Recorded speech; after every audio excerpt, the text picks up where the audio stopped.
cleared out now, but last night a scene played out here near these train tracks that could have resulted in a terrible tragedy. And officials from the TTC, Metrolinx, and Toronto Police are all calling the bus driver involved in last night's situation a hero.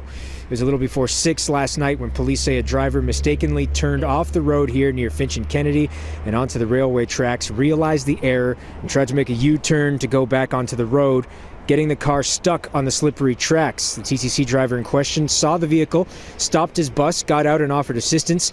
A police source tells Global News that at first the 4 occupants of the car didn't want to get out, telling the driver that they felt safer inside the car on train tracks.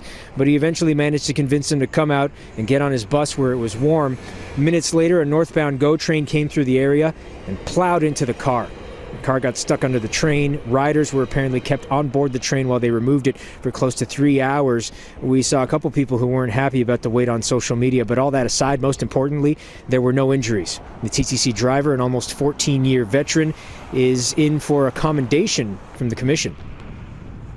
A very simple thing is to put a letter in his file, a letter of commendation, and we do those regularly when people write in with nice customer service compliments. So he'll get a letter at the very minimum. We're not able to speak to him yet because he's off this weekend, but as soon as he's back, we'll sit him down and we'll give him his letter and thank him for his work. We also have a rewards and recognition program that we can acknowledge him through that as well.